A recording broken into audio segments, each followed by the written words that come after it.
안녕하세요. 이곳은 크라임 전 진행과 연출을 맡고 있는 김 PD입니다. 날카롭고 정확한 분석으로 대한민국의 정의를 세우고 계시는 배상훈 교수님 모십니다. 예, 안녕하세요. 배성원입니다. 반갑습니다. 안녕하세요. 반갑습니다. 이번 시간에 좀 긴급하게 다뤄야 할 사건이 있어서 저희가 준비를 했는데요. 노원구에서 새 모녀가 살해된 사건이 발생했습니다. 너무나 참혹하고 안타까운 일이고요. 현재 진행형으로 범인과 동기 등에 대해서 계속 보도가 나오고 있는 상황입니다. 말 그대로 이제 보도가 난무하고 있는 상황이라고 볼 수가 있는데요. 저희가 오늘 이제 짧게 다루기 전에 전체적으로 이 사건을 좀 바라봐야 할 방향성을 먼저 좀 한번 짚고 들어가도록 하겠습니다.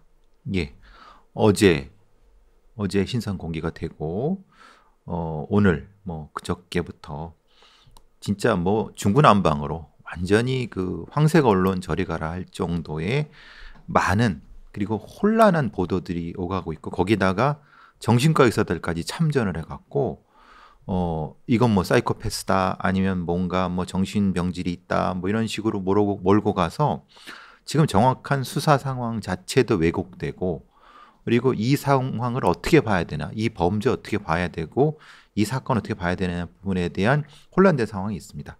이 사건은 명확히 스토킹 살인입니다. 스토킹 살인이 어떻게 예방돼야 되고 네. 그리고 이 스토킹 살인에 있어서의 범인 처벌이라든가 핵심적인 부분은 피해자를 보호하고 가해자를 처벌하면서 예방할 수 있는 거기에 집중해야 되는데 가십거리 네네. 말하자면 가해자가 옛날에 어땠대느니 오토바이 시동이 걸었대느니 이 쓸데없는 얘기들 그런 얘기들보다는 본질적인 면에 집중해야 될 거라는 생각이 듭니다. 네, 알겠습니다. 어쨌든 저희는 지금 진행되고 있는 수사 상황이고요. 그런 정보들이 다 밝혀지진 않았지만 지금까지 알려진 사실을 토대로 이야기를 한번 나눠보겠습니다. 먼저 이 사건은 지난달 3월이죠. 3월 26일 밤 9시 10분경 서울 노원구 중계동의 한 아파트에서 여성 3명이 사망한 채 발견되면서 시작이 됩니다. 59세 모친하고 24세 큰딸 그리고 대학생이던 22세 둘째 딸 세 모녀가 하루아침에 모두 사망한 채 발견된 것인데요. 전날 큰딸이 친구와 만날 약속을 했는데 약속 장소에 나타나지 않고 연락도 되지 않자 친구가 모친과 동생에게도 전화를 했습니다. 하지만 다음날까지도 연락이 닿지 않아 친구가 112에 신고를 했고 경찰이 출동해서 세 모녀의 시신을 발견하게 됐습니다. 피해자들의 사이는 목 부위 자상으로 부검의 소견에 따르면 급소에 치명상을 입은 것으로 보인다고 전해지고 있는데요. 목 자상의 부위와 깊이를 봤을 때 범인의 직업이 의심될 정도로 치밀해 보인다는 의견도 덧붙였습니다. 그리고 한 법의학자 교수는 경동맥이 목 중에 깊은 곳에 있는데 그것이 손상됐다면 그 자체로 살인 의도가 충분히 있다라고 해석을 했습니다.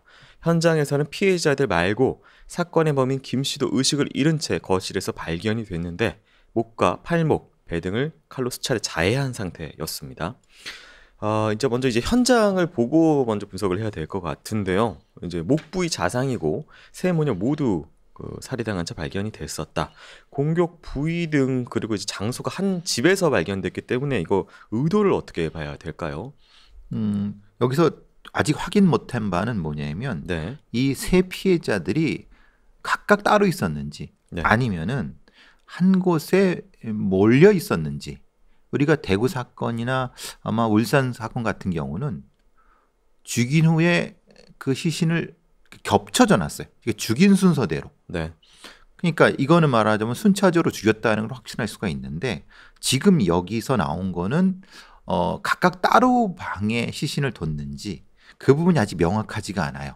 그러니까 왜냐하면 이 말씀을 드리려고 하는 것은 지금 얘기 나오는 것은 작은 딸부터 죽이고 어머니 죽이고 큰딸 죽였다고 하는데 네. 그건 사실은 본인의 주장인 거고 그 얘기는 뭐냐면 분노.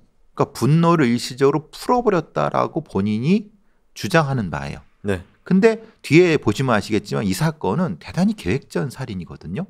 그러니까 일시의 분노를 폭발시켰는지 계획성과 이게 상충되는 부분이 있어요. 네. 그래서 그걸 먼저 말씀을 드리고 그럼 또 상흔으로 나와야 되겠죠. 다른 어떤 공격이 없는 상태에서 바로 경동맥 안쪽을 찔렀다는 것은 바로 그냥 즉사시키려고 하는 의도가 있었다는 것을 얘기하고 또 목 부위는 일종의 분노와 폭발적 분노를 얘기하는 건데 네. 문제는 그게 명확치 않은 것은 이 경동맥 부위도 이 법의학 교수님 말씀하신 것처럼 일종의 그 고문이 진행된 형태처럼 그러니까 찌르고 그 고통을 주는 그 부위와 연결이 되는 건지 아니면은 바로 경동맥의 절단으로 들어간 건지에 대한 것이 명확치가 않아요. 네. 그 부분은 아마 현장의 바디 포징, 시체를 어떻게 놨는지에 대한 부분까지도 연결이 돼야 되기 때문에 이게 각각에 대한 분노가 따로따로 나타난 건지 아니면은 모아놓고 이 다른 행위를 하면서 분노가 생기는 건지에 대한 왜냐하면 뒤에 말씀드리겠지만 이 밑에 그 주변에서 소음을 듣기로는 네. 뭔가 그 큰 소리가 많이 났다 이런 얘기거든요. 근데 큰 소리가 많이 나게 되면은 지금 이 상태라면 다른 공격 부위가 있거나 폭행이 있거나 뭐 이렇게 되지 않습니까? 네. 왜냐하면 지금 경동맥만 찔렸다고 하면 생각해 보세요. 이게 가능하는 게 아니겠지 이게 않겠습니까? 사실 저항은 관련된 부분이 보도된 바는 없는데. 없는데. 예. 네. 이거 공격 부위가 있었나요? 그러니까요. 네. 지금 나온 건 없습니다. 네. 그러면은 다른 형태의 폭행이 있었고 그 뒤에 결박 후에 찔렀는지 이런 것도 지금 명확하지 않습니다. 그래서 이제 이 부분을 명확히 해야 되는 이유는 의도, 상태, 감정 그리고 목적 네. 부분이 연결이 되기 때문에 그것을 확인한 후에 해야 한다. 그리고 수사는 그런 방향으로 진행되는 게 맞다. 네, 중요한 이유가 어쨌든 지금 큰딸과 관련돼서 뭐 시작됐다곤 하나 일가족 몰살하려고 아예 작정하고 갔는지 등등에 대해서는 중요하기 때문에 이후에 계속 좀 살펴봐야 될 문제고요. 현재 범인의 신원이 공개가 됐습니다. 만 24세 김태현으로 밝혀졌는데요. 이제 범인이 자해했기 때문에 이제 현장에서 범행도구인 흉기 발견됐다고 하고요. 이제 어쨌든 자신의 목, 팔목, 배 등을 칼로 수차례 자해했다고 하고 일단 병원에 가서 치료를 받고 현재는 이제 뭐 수사가 본격적으로 이제 치료 이후에 진행되고 있는 상황인데요.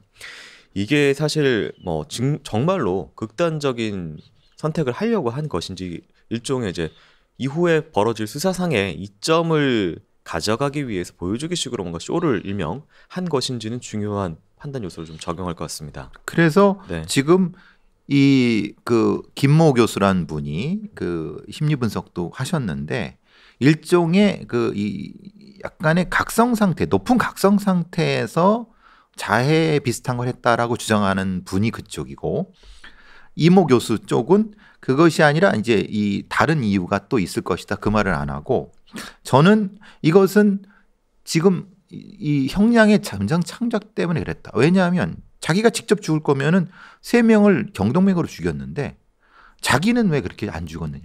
왜? 사실 배를 찔러야 이게 죽습니까? 네. 그러니까 이건 뭔가 보여주려고. 그리고 또 이게 하루에 바로 된 게 아니라 네. 2박 3일 동안 있었던 거예요. 네. 그렇기 때문에 이 PD님 말씀하신 것처럼 자신의 형량을 줄이기 위해서 그리고 앞서 지금 뒤에도 말씀드리겠지만은 잡히자마자 뭐라 그랬냐면 우발적으로 죽였다 그랬어요. 네. 우발적으로 죽였다는 것과 자해했다고 하는 것이 연동이 되죠. 그러니까 이것은 실제로 죽으려고 했던 것보다는 그러니까 뭔가 형량에 있어서 네. 우발성을 주장하고 자기 자해 뭐 이런 형태와 연결되지 않는가 싶습니다. 네. 자, 어쨌든 이 범인과 피해자의 관계 앞에서 잠시 말씀을 드렸는데요. 이 사건이 처음 보도됐을 때 범인 김태현하고 피해자 중 큰딸이 연인 사이였다는 추측성 보도가 주를 이뤘습니다. 하지만 알려진 것과 달리 김태현이 피해자를 일방적으로 스토킹한 것으로 드러났고요. 김태현과 피해자는 온라인 게임을 하면서 알게 된 사이였습니다. 지인 이상으로 생각하지 않는 피해자와 달리 김태현은 일방적으로 피해자에게 집착했고 만나달라고 끈질기게 요구해 왔습니다. 김 씨의 연락을 피하고 또 이제 피해자는 번호도 바꿨는데 어떻게든 이 번호를 알아내고 뭐 주소도 알아내고 계속 괴롭혔다고 하고요. 이웃 주민들의 증언에 따르면 김태현이 거의 매일 피해자의 집 앞에 찾아와서 지켜봤다고 합니다. 피해자의 친구는 피해자가 아파트 동호수를 알려준 적도 없는데 집 앞에 찾아왔다. 어떻게 하면 안 올 거냐고 김 씨에게 빌 정도로 너무 힘들어했고 집에 갈 때마다 피해자가 무서워서 길을 돌아갔다라고 이렇게 전했습니다. 피해자가 연락을 피하자 범인 김태현은 휴대전화 번호를 바꿔가면서 계속 연락을 했고 그래도 받지 않자 마지막이니 잘 생각해라 등의 메시지를 보내기도 했습니다. 어느 날은 피해자가 전화를 받지 않는다며 집 앞에서 8시간을 기다려 피해자는 어쩔 수 없이 김태현과 마주쳐야 하는 상황도 발생을 했고요. 이 피해자 세모녀라고 하는데 피해자 아버지가 이미 20년 전에 사망을 하셨다고 하고요. 이제 또 사건 초반에 이제 언론 보도를 통해서 연인이었다. 그렇게 알려져 있는데 사실 이 스토킹 저희가 이제 오늘 얘기할 대로 스토킹 범죄였습니다. 그래서 이제 초반 어쨌든 뭐 언론상에서 이게 뭐 이별 범죄 프레임으로 넣으려고 그런 건지 어쨌든 이제 언론 보도가 초반에 이런 나간 게 좀 영향이 있을 것 같은데요. 이거 보도는 어떻게 보실까요? 상당히 첫 보도 나갔을 때 저는 그 대단히 미안한 말이지만 이거 쓰레기 보도라고 얘기했습니다. 네. 그 보도 자체가 주민들 그 이름도 모르는 주민의 인터뷰를 따갖고 뭐 남자친구란 얘기가 있어요라고 하는 그런 따옴표 저널리즘이 된 거예요. 아, 네. 그게 누군지도 모르는데 그 주민이 누군지도 모르는데 그 주민이 어떻게 합니까? 근데 남자친구인 것 같다고 하니까 그게 기정사실화돼 갖고 이게 결국은 이 피해자를 오히려 2차 피해가 되는 상황까지도 됐어요. 근데 바로 뒤에 이제 수정이 됐지만은 네. 오히려 언론한테는 되게 자극적이고 굉장히 클릭수 올리는 것으로서는 그게 좋죠. 왜냐하면 남자친구가 쫓아와서 남자친구가 뭐 옥신각신에다가 우발적으로 주셨다. 이런 프레임 아닙니까? 네. 그러면 가해자한테 동정심이 가게 할 수밖에 없고 이것은 완전히 이 범죄의 프레임 자체가 완전히 바뀌는 거거든요. 그러니까 초기의 보도는 우리 언론에서 되게 당연히 조심해야 되는데 클릭질 장사하는 것 쪽으로 해버리니까 이게 피해자를 2, 3차 가해하는 상황이었고 스토킹 범죄 자체가 대단히 잔혹합니다. 그리고 어떻게 보면 대단히 그 괴롭히는 거죠. 계속 만나는데 만나주고 안 만나주고 뭐 이 상태고 실제로 알려주지도 않았어요. 근데 그 나중에 알겠지만 그 방법으로 쫓아와서 네. 계속 보고 결국은 이제 휴대번호를 바꿔가면서도 연락해서 괴롭히고 이게 바로 스토킹 범죄의 특징이거든요. 네. 지금 이 두 사람이 온라인 게임에서 알게 됐다. 그러니까 알게 된 사실은 팩트인데 이제 그 관계에 대해서 이제 이후에 계속 수정들이 있어요. 여기서 수정해야 될 것은 네네. 둘만 알게 된 게 아니에요. 그러니까 여럿이 있는 공간이죠. 그렇죠. 그러니까 네. 그 정모를 하는 과정에서 알려졌는데 네. 언론에서는 그 얘기도 안 하는 거예요. 그러니까 인터넷상에서 게임하다가 둘이 알게 된 걸로 말하자면 오해되도록 기사를 써버렸어요. 네. 근데 사실은 그게 아니라 그 어떤 그 게임 정모에서 만나서 일방적으로 따라다니는 이게 완전히 상황이 다르지 않습니까? 네. 그래서 이거는 조심해서 보도해야 된다는 거죠. 네네. 이 관련된 이야기이기도 한데 전에 저희가 어쨌든 게임상에서 만나서 예를 들어 성별을 바꾸고 가서 칼을 가지고 가서 찔리거나 실제로 이제 죽인 케이스 이런 것들이 좀 많이 있어요. 그래서 특히 여성 유저들 같은 경우에는 본인이 남자인 척 아이디를 하거나 남자인 척 말투를 하면서 그런 식으로 채팅에 참여한다라는 게 실제 지금 현재 상황이고요. 지금 그래서 어쨌든 게임상에 이렇게 채팅이 동반돼서 대화를 주고받고 이런 것들이 사실은 이제 어떤 피해자의 위험성을 높인다라는 뭐 그런 쪽의 이야기 주장이 있는데 그건 어떻게 보실까요? 그러니까 이제 그렇게 되면서 이제 게임하는 여자들에 대한 비난. 네. 여자가 왜 뭐 거기서 게임이나 하고 있어? 이런 비난들. 또 게임하는 사람들에 대한 비난. 사실 이건 올바른 게 아니거든요. 네. 게임을 하는 건 아까 범죄는 다르죠. 근데 그거를 이 스토커들이 이용했을 뿐이거든요. 네. 그 부분을 명확히 구분하지 않고 이 기자들이 기사를 써대니까 상당히 좀 혼란된 상황이거든요. 네. 정상적으로 대부분의 그 유저들은 정상적인 게임을 하죠. 근데 아주 일부 이런 일종의 자신의 스토킹의 대상인 먹잇감을 네. 이런 정모나 채팅을 통해서 물색하는 범죄자가 있다는 거. 그거는 우리 유저들은 꼭 알아뒀으면 좋겠습니다. 그것도 조심도 해야 되는 부분이기도 하죠. 그렇죠. 네, 알겠습니다. 자, 그리고 나서 이제 피해자가 친구와 주고받은 메시지가 있는데요. 김태현이 자꾸 다른 번호로 연락한다. 마지막으로 본 날 내가 이 피해자죠. 내가 밥을 샀는데 그게 얼마인지 보내달라고. 그래서 안 받을 생각에 씹었는데 번호를 바꿔서 연락을 해왔습니다. 마지막이고 잘 생각해라라고 이렇게 연락해왔기 때문에 귀찮아서 계좌번호를 불러줬다. 뭐 이런 내용이 있는데 어쨌든 번호를 피해자는 바꾸고 뭐 그런 것들을 통해서 개인정보도 사실 뭐 이제 잘 안 알리는 사람이라고 해요. 피해자 지인 친구를 통해서 얘기를 하면은 번호를 바꾼 이유에 대해서도 구체적으로는 친구한테 실제로 얘기 안 하고 야 뭔가 일이 있어서 번호 바꿨어라고 얘기할 정도로 자기 개인 정보를 잘 유출 안 하는 친구인데 어떻게든 알아내서 이렇게 집요하게 온단 말이에요. 그래서 이게 스토킹 범죄, 스토커의 어떤 이런 심리, 내가 차단하고 막고 다가오지 말라고 함에도 불구하고 오는 이 스토커들의 심리를 어떤 심리로 봐야 될까요? 일종의 망상적 관계장애 정도로 그것이 기본 전제라고 봅니다. 네. 예, 말하자면은 이게 나하고 같이 사실은 정모 때문에 만나서 그냥 의례상으로 밥을 먹어줬는데 그리고 계속 귀찮게 하니까 나를 좋아해서 나한테 관심이 있어서 아니 얘가 왜 나한테 조금이라도 관심이 없으면 밥을 같이 먹어주지 않았을 거라고 하는 착각 망상을 스스로 키웁니다. 그래서 사실은 스토커를 대응할 때는 애초에 초기부터 손절해 버려야 되거든요. 근데 보통의 우리 많은 사람들이 그렇게 못 하거든요. 그냥 내가 이렇게 설득하면은 될 거다라고 하는 상당히 잘못된 인식을 가지고 있어요. 절대 그런 건 아닙니다. 스토커들은 그것을 오해하고 스스로 해석해 버려요. 네. 그래서 계좌를 알려주고 그리고 뭘 알려달라고 하고 계속 요구하는 겁니다. 그걸 알려주면 그걸로 끝날 것이 아니라 또 다른 단계로 넘어가요. 거기서 절대 끝나지 않습니다. 그러니까 우리 여러분들은 아셔야 될 것은 스토커들은 끝이 없다. 네. 근데 초기부터 손절해라.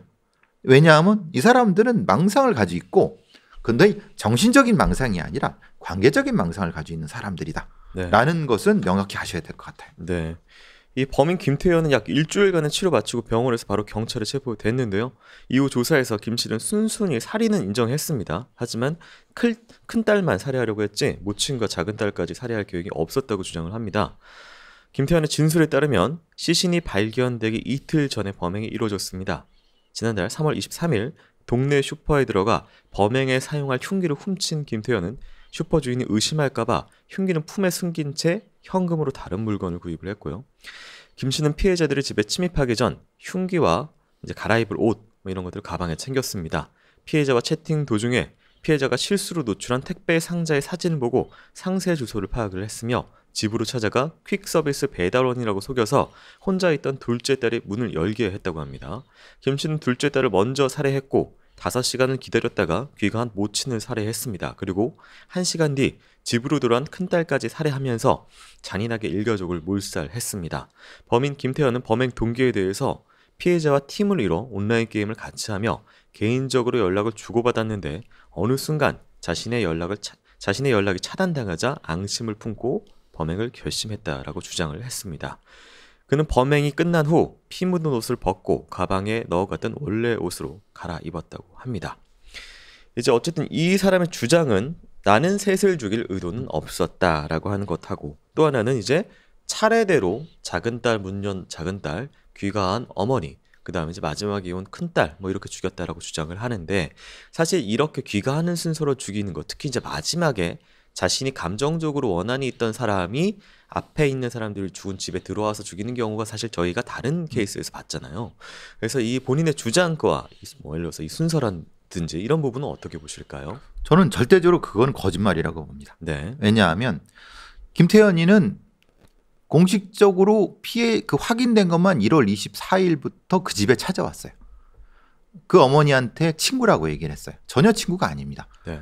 그냥 그때부터 이 집을 알고 있었어요. 알고 거기서부터 계속 맴돌았어요. 아까 주민 네. 진술 있지 않습니까? 계속 맴돌면서 미행을 하고 시간을 확인했어요. 작은 딸이 들어오는 시간, 어머니가 들어오는 시간, 큰 딸이 들어오는 시간도 다 알고 있었습니다. 그런데 집에 들어가서 작은 딸을 죽일 생각이 없었다. 이게 말이 됩니까? 네. 즉 말하자면은 자기가 진짜 큰 딸만 죽이려고 했으면은 그 바로 20분 전에 네. PC방에서 그러니까 큰 딸이 자주 가는 PC방도 확인했습니다. 그 큰 딸만 죽이려고 했으면 거기서 죽였겠죠. 그래 결국 뭐냐면 이 김태현의 말은 다 거짓말입니다. 즉 이 상황 그래서 저는 의심하는 게 그거예요. 이 안에서 본인이 작은 딸을 죽이고 어머니를 죽이고 큰 딸을 죽였다고 순서적으로 죽였다고 하는데 실제로 그게 맞느냐? 저는 그게 아니라고 봐요. 네. 다른 상황 왜냐하면 어머니와 큰딸 그 사이도 한 20분 정도 차이밖에 안 된다고 얘기합니다. 그러면은 사실은 그것은 차이가 없는 거예요. 네. 그러면은 동시에 죽였거나 다른 행동을 했다고 봐요. 왜냐하면 죽인 이후에 이틀 동안 거기 있었어요. 그러면 그것은 죽인 후에 있었다는 것보다는 다른 어떤 행위를 했다고 보는 것이 맞는 것이고 지금 얘기되는 것처럼 이 사람이 한 얘기가 이겁니다. 피해자와 팀을 온라인 게임을 같이 하고 연락을 주고받았다. 이게 이렇게 얘기를 하잖아요. 네. 마치 이게 친구나 무슨 그 정도 사이인 거라고 얘기를 하잖아요. 온라인 게임 때문에 가까워진 것처럼. 네. 근데 절대 그거 아닙니다. 네. 말하자면 이거는 그냥 그 정모하는 사람들끼리는 그렇게 그냥 하는데 네. 지가 그렇게 망상을 가지고 있는 거예요.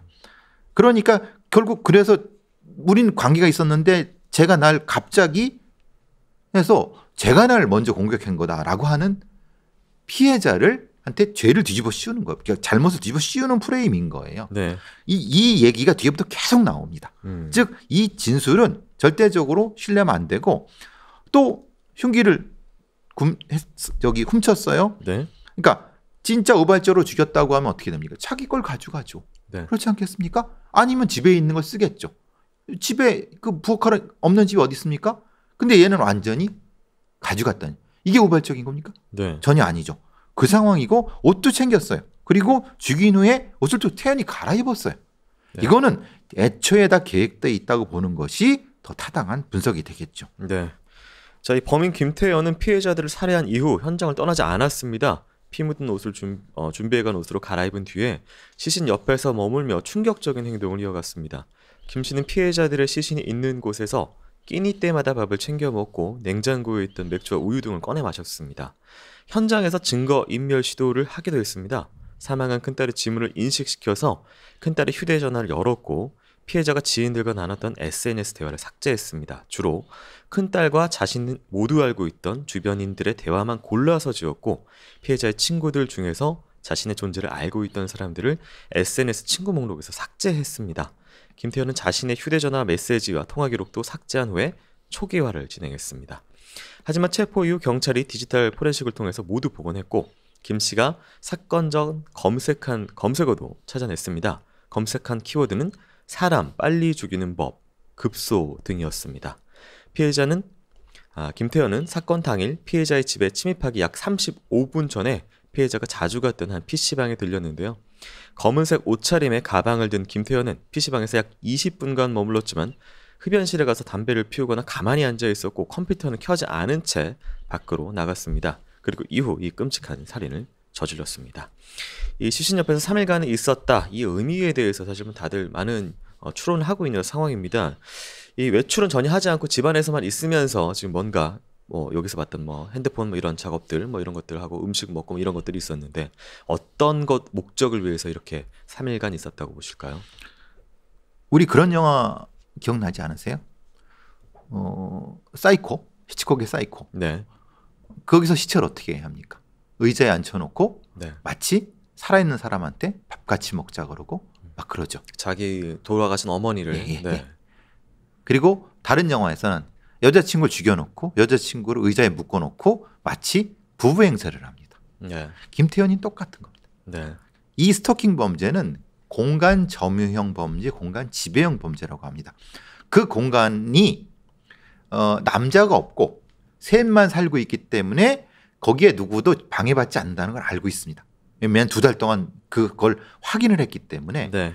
그러니까 그 안에서 마치 자기 집이 있냐, 자기가 여기에 예를 들면 사위가 됐냐, 뭔가 거기서 가족의 일원이 됐냐 행세를 하면서 밥을 먹고 술을 먹는 것을 이 2박 3일 동안 한 거죠. 그러니까 만약에 연락만 안 왔으면 더 했을 수도 있습니다. 네. 3박 4일, 4박 5일 이렇게 더 했을 수도 있습니다.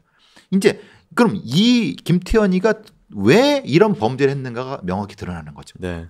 즉 이 김태현이는 그 공간을 지배하고 싶었고 네. 그 공간 속에 있는 피해자들과 어떤 관계를 강제적으로 맺고 싶었던 겁니다. 자기 혼자 망상했던 그 그렇죠. 관계요. 그렇기 네. 때문에 이 김태현이의 범죄의 핵심이 거기 있는 거고 그래서 제가 말씀드리는 것이 바로 죽이지 않았을 것이라는 생각을 하는 것이고 네. 그렇기 때문에 거기서 밥을 먹고 술을 먹고 그런 형태를 한 거고 그 과정에서 SNS상에서 자기와 이 큰딸과의 관계를 오해할 만한 그러니까 다른 사람이 제대로 확인할 만한 것 자기가 생각한 거짓인 것만 지운 거죠. 네. 왜냐하면 나와 큰딸은 애인 사이 이런 형태의 그러니까 아닌 것을 다 지운 거죠. 그러니까 사실 이제 사실적으로 따지면 팩트와 아닌 게 있는데 그게 이 사람 바뀌었으니까. 그렇죠. 실질적인 팩트이지만 자기는 가짜라고 생각하는 그것을 지워 나갔다 흔적들을 관계를. 그렇죠. 예. 네. 그리고 거기에 이제 사람 빨리 죽이는 법이나 급소 같은 경우는 네. 전 시간이 중요하다고 보거든요. 뭐냐면 만약에 이것을 범행 초기에 했을까? 아니면은 나중에 했을까? 사실 빨리 죽이는 법이라고 하는 것을 죽인 이후에 검색하는 건 이상하잖아요. 네. 그렇지 않습니까? 네. 만약에 사람 빨리 죽이는 법 급소라고 하는 것을 이 범행 전에 한참 전에 했다고 하면 의미가 있어요. 왜냐하면 얘는 이 범인은 2달 전부터 계속 했는데 하필 그걸 거기서 검색했다. 이건 말이 안 되지 않습니까? 네. 그러니까 언제 어떻게 그리고 이 검색어 주변의 맥락상 뭐와 연결되는지를 확인해야지 급소 사람 빨리 죽이는 법이라는 걸 해버리니까 무슨 문제가 되냐면 김태현이는 다른 거 없이 그냥 자기 분노를 표출하기 위해서 죽이려고 들어갔구나라고 하는 맥락이 돼버려요. 네. 근데 사실 이 범행은 죽이려고 하는 맥락이 아니라 괴롭히려는 맥락이에요. 네. 그러면 이거는 언제 어떻게 했는가에 대한 거를 확인하지 않고는 이걸 그대로 해석할 수는 없다는 거예요. 네네. 특히 이제 앞서서 이 집안에서 자신 어떤 롤 그렇죠. 플레이를 네. 하려는 것까지 맥락을 감안해야 된다. 지금 이 사람이 자살하려고 자해를 했었다라고 본인이 주장을 하고 우발성 주장하고 맥락이 이어지는데 증거인멸 시도라는 것이 이게 사실은 교수님 말씀에 따르면 이게 단순히 내가 나중에 검거됐을 때 증거인멸하려는 시도인지 아니면 본인 망상 속에서 그러니까 어떤 규정을 하려는 둘의 관계를 규정하려고 그 핸드폰을 조작을 한 건지는 맥락이 좀 다를 것 같은데 그렇죠. 어느 쪽일까요? 그래서 이제 그 맥락을 규정하려고 그러니까 관계를 설명하려고 네. 그러니까 두 개가 같은 분이죠. 우리는 사귀었어. 아니면 이게 결국은 이 큰딸이 나를 배신했기 때문에 이렇게 한 거야. 그런데 결국은 그렇게 되면서 맥락은 뭐예요? 내가 살아있을 이유가 없어. 왜냐하면 사랑한 사람을 내가 죽였기 때문에. 네. 그러니까 나는 자살을 해야 돼. 그러니까 마포대교를 검색하고 자해를 하고 그렇죠. 네. 근데 실제로 그러면은 앞에 나오는 형태처럼의 난 나올 수가 없죠. 그러니까 이거는 자해가 아니라 뭔가를 시도하려고 하는, 즉 은폐하려고 하는 스테이징 같은 형태로 얘기되는 것 같고 자다 깨기를 반복해서 목숨을 끊었다가 시도했다고 실패했다고 하지만은 실제로 그 상황을 보면은 자해를 정확하게 한 게 아닙니다. 네. 그러니까 사람을 셋이나 죽였다고 하면은 어떻게 죽이는지 알잖아요. 네. 근데 자기한테 그렇게 안 했어요. 그러니까 이제 목을 치명상을 입혀서 셋을 똑같이 죽였다면 목을 예를 들어서 깊게 공격을 하면 되는 걸 알고 있을 텐데 그런 식으로 안 하고 막 이렇게 이렇게 여기저기를 했다. 여기저기를 네. 했고 목을 찔렀지만은 실제로는 죽을 만큼이 아니었어요. 쉽게 뭐 별거 아니었어요. 네. 왜냐하면 지금 하루 만에 퇴원해서 검거됐잖아요. 네. 체포돼. 그럼 뭐냐 여기 상처가 거의 없었다는 거예요. 네. 그러니까 흉내만 냈다는 걸 얘기를 하는 거예요. 네. 그럼 김태현이 도대체 왜 이런 행동을 했는지를 우리는 쉽게 추론할 수 있는 거죠. 네, 알겠습니다. 또 한 가지 이 PC방에 간 행동을 놓고 이 멍하니 이제 PC는 안 켜고 뭐 이렇게 하고 있었다라는 건 이제 뭐 심적 준비를 위한 건가요? 왜 여기서 이런 행동을 했을까요? 근데 그 상황을 멍하니 있었다는 건 전 모르겠어요. 왜냐하면 다른 기사에는 또 멍하니 그런 얘기가 아니라 네. PC를 켜지 않고 거기에서 약간씩 뭔가를 확인하려고 했다. 네. 이렇게 얘기했었거든요. 근데 거기는 뭐냐면 그 자리는 큰딸이 앉았던 자리. 큰딸과 자기가 어떤 행위를 했던 자리예요. 게임이라는. 왜냐하면 큰딸이 네. 거기 앉아서 자기랑 채팅을 했던 자리잖아요. 네. 그럼 그 자리는 얼마나 의미가 있겠습니까? 네. 그거를 일종의 추억 같은 거를 걷어들여 갖고 집에 가서 마무리하려고 하는 행동의 일환이었다고 보는 거죠. 네. 만약에 죽이려고 했다고 하면은 거기서 죽였겠죠. 아니면 거기 따라가서 죽였거나. 네. 근데 굳이 그걸 확인한 후에 이 딸이 여기 오지 않는다는 걸 알면서도 확인하고 갔어요.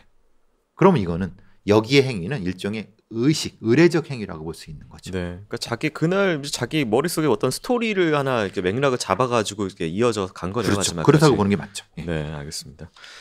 이 만 24세 김태현은요 성범죄 전과자였습니다.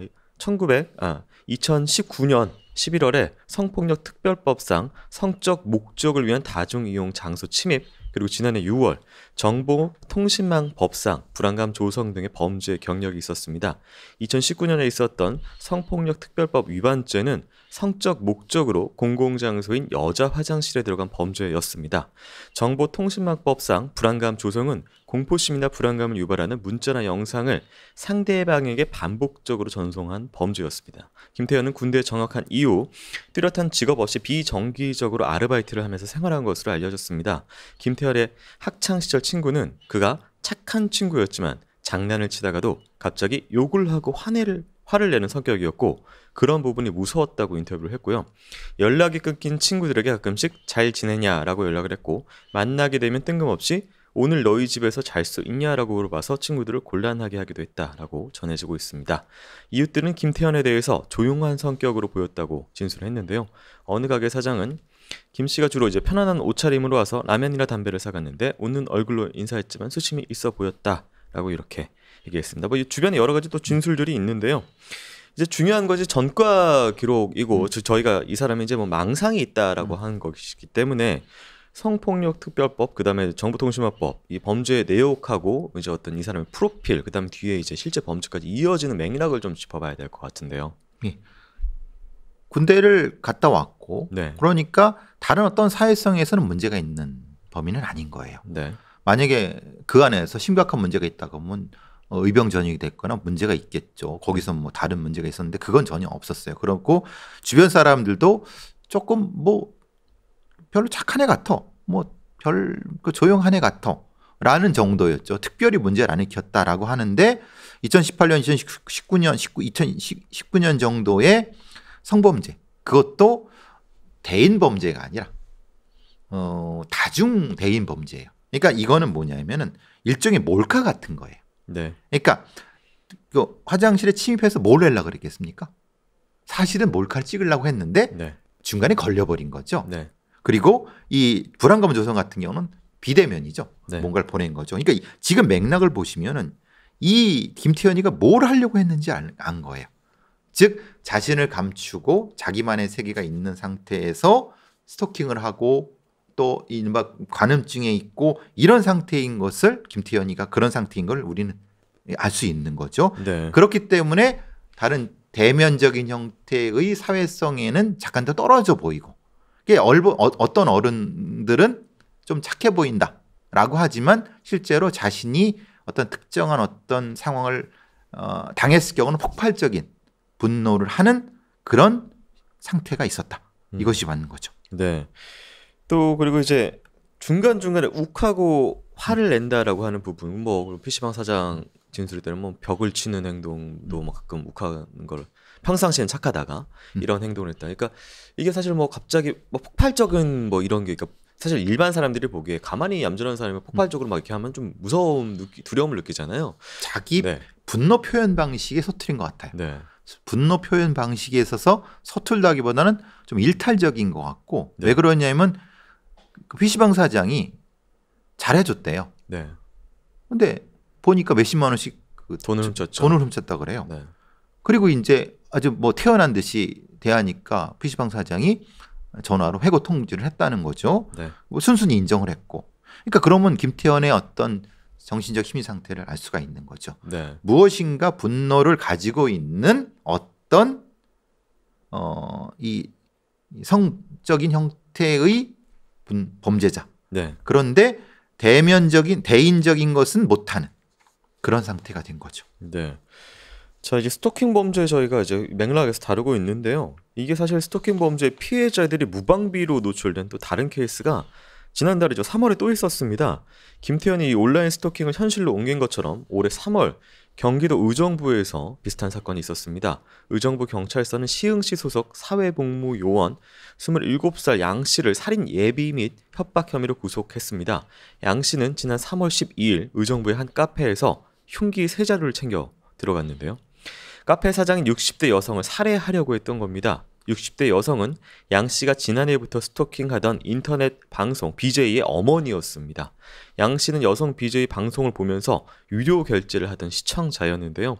하지만 어느 순간부터 자신이 유료 결제를 했으니 자신과 사귀어달라면서 일방적으로 집착을 했고 또 BJ가 거절을 하자 살해 협박도 서슴지 않았습니다. 양 씨는 온라인 커뮤니티에 BJ를 성폭행하겠다라거나 넌 내 여자니 다른 사람과 공유할 수 없다. 내 뜻대로 안 되니 너의 가족을 죽일게 등의 협박글을 올렸습니다. BJ와 실제 대면한 적은 없었고 온라인으로 스토킹을 이어가던 양 씨는 범행 당일 커뮤니티에 구체적인 범행 계획을 올렸고 이를 본 BJ 팬들이 경찰에 신고해서 현행범으로 체포됐습니다. 참고로 이제 양 씨는 가명인 성이고요. 이제 흉기 세 자루를 가방에 넣어서 3시간 동안 카페에 앉아서 범행 기회를 엿봤다라고 하다가 거기서 이제 체포된 상황이고요. 이 경우도 어쨌든 집착하는 대상 그리고 가족 이렇게 또 연결이 된 좀 비슷한 맥락이 좀 보이긴 하는데 지금 이 양 씨는 어떤 심리로 어떤 범죄를 하려고 이곳에 갔을까요? 스토킹 범죄죠. 스토킹 범죄의 대상은 피해자와 피해자 주변에 있는 대상 크게 두 개 나눠집니다. 네. 보통 스토킹 범죄가 그 피해자를 직접적으로 공격하는 것도 있지만은 피해자가 가장 사랑하고 아끼는 어떤 사람을 공격해서 피해자한테 대단히 큰 슬픔과 분노와 아니면 뭔가를 자기한테 어떤 사정을 하게 하는 네. 이런 것이 스토킹 범죄의 결과이기도 하거든요. 지금 여기서 보는 것처럼 너의 가족을 죽일게.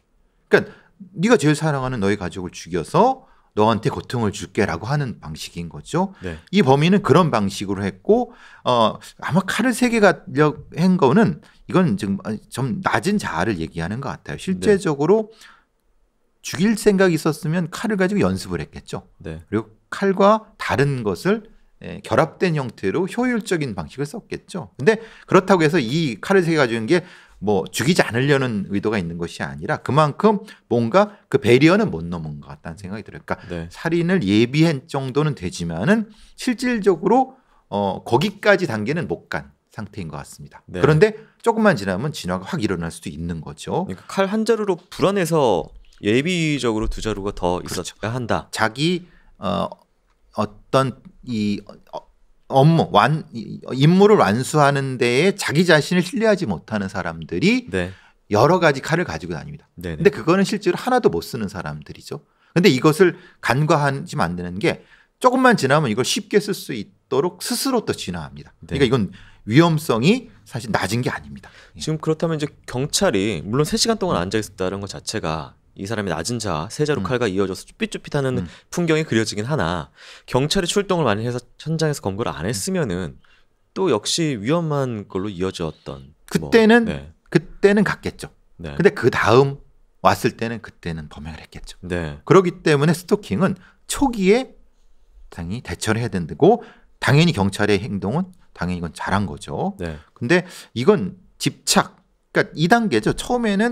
스토킹의 단계는 처음에는 피해자가 못 느끼는 방식으로 집착하는 행위를 하고 그 다음에는 피해자한테 언어적 아니면 관계를 통해서 뭔가 옥신각신하는 상황 그걸 유도하는 거죠. 그 네. 상황을 자체를 즐길 수도 있는 겁니다. 네. 괴롭힘이니까. 네. 그 다음 단계에 물리적 공격 이렇게 대략적으로 3가지 나눠집니다. 근데 어떤 경우는 첫 단계에서 3번째 단계로 바로 진화되는 경우도 있죠. 네. 김태형 같은 경우가 아마 그럴 수 있는 상황 같습니다. 네. 특히나 이제 요즘 같은 경우는 온라인으로 비대면, 특히나 이제 자신 얼굴을 공개하거나 뒤에 뭐 자연스럽게 배경이 공개돼서 예전에 무슨 마사지샵인가요? 뭐 거기 가서 뭐 그런 사건도 벌어졌지만 이게 사실 노출이 모르는 사람에게 내가 되고 있다라는 것 때문에 또 거의 스토커 이런 사람들의 타겟으로 그런 창구가 또 이용되기도 하고 진짜 좀 위험도가 높아 보여요 이런. 그래서 인스타그램이라든가 네. 아니면 페이스북에 사진 올리는 거라든가 아니면 본인이 어떤 SNS라든가 동영상 같은 걸 올리실 때도 상당히 조심하셔야 되는 거고 왜냐하면 피해자는 그 상황이 아주 일상적입니다. 근데 이건 가해자는 그거를 왜곡돼서 해석을 해버리는 거예요. 네. 그러니까 피해자가 조심하는 부분도 있지만은 과도하게 왜곡 해석하는 건 이건 피해자가 어떻게 할 수 있는 부분도 없습니다. 그러니까 완전히 그걸 없앨 수는 없죠. 근데 조심을 하셔야 되는 부분인 거죠. 네, 알겠습니다. 이런 범죄들이 이제 제도적으로 말 그대로 이제 무방비였던 상황이라고 말씀드렸는데요. 이 노원구에서 세 모녀를 살해한 김태현 사건은 스토킹 처벌법이 진작 있었다면 어쩌면은 막을 수 있었던 뭐 그런 범죄일지도 모릅니다. 스토킹 처벌법 뭐 많이 들어보셨을 텐데요. 1999년 첫 발의 후에 계속 그 국회를 계류 중인 상황이고요. 이제 10만 원 이하의 벌금, 뭐 구류, 그다음에 과태료 이런 것들을 처벌로 그동안 우리나라 스토킹 범죄에 대한 처벌이 이루어져 왔었는데 지난 3월 24일 스토킹 범죄 처벌을 강화하는 스토킹 처벌법이 무려 22년 만에 본회의를 통과했습니다. 이제 법에 따라서 스토킹 행위를 지속적으로 저지르는 사람은 3년 이하 징역 또는 3천만 원 이하 벌금형 처해지고요. 흉기나 위험한 물건을 휴대하거나 이용할 경우에는 5년 이하의 징역 또는 5천만 원 이하의 벌금형에 처해질 수가 있습니다.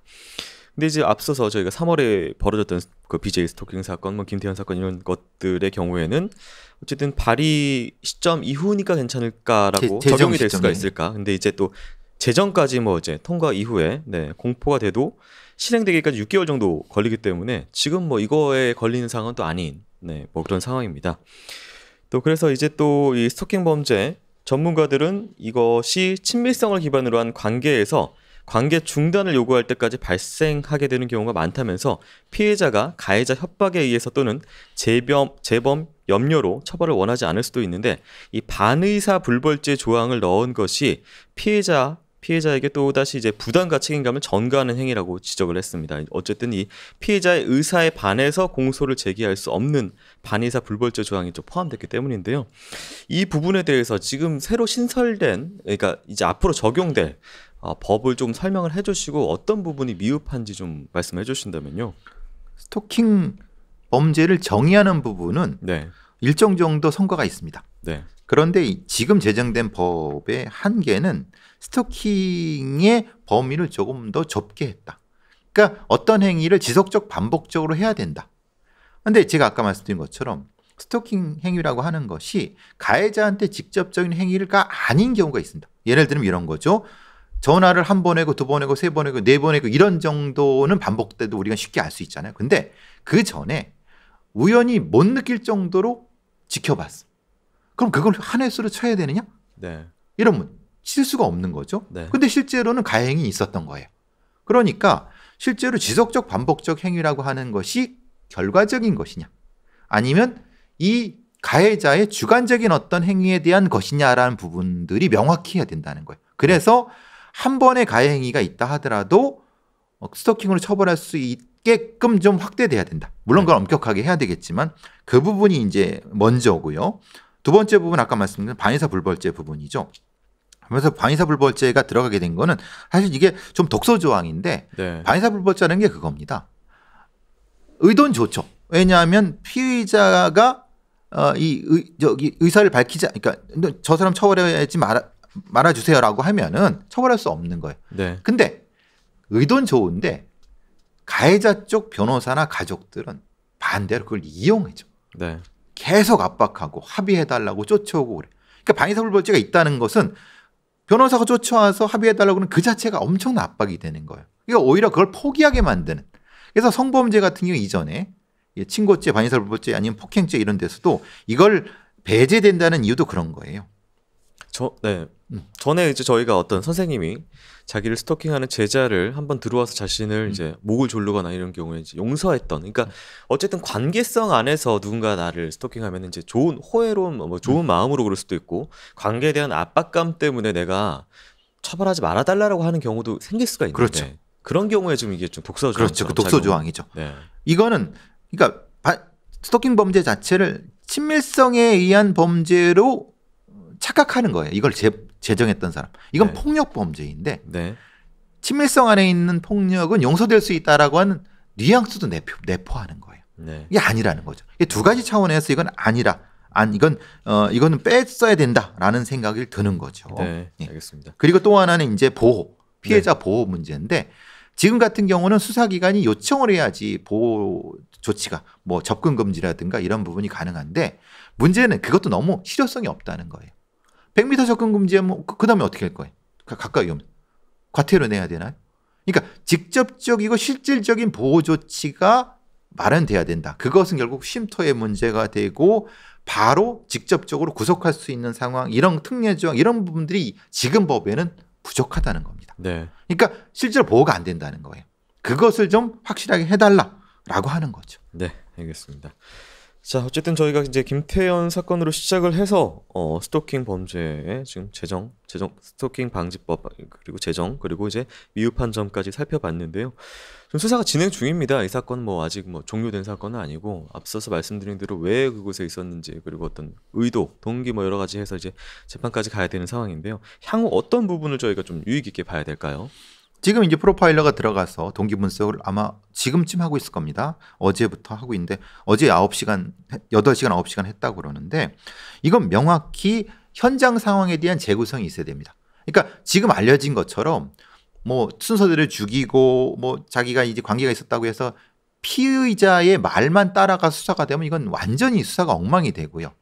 지금 나오고 있는 일부 뭐 전문가들이라고 하는 사람들, 의사 이런 사람들의 사실 확인되지 않은 얘기들이 돌면서 이 김태현에 대한 동정론 그리고 무엇인가 뭐가 있었겠지라고 하는 피해자에 대한 2차 가해 이런 것들이 지금 계속 나타나고 있고 또 여성 혐오에 대한 얘기까지 나오고 있어요.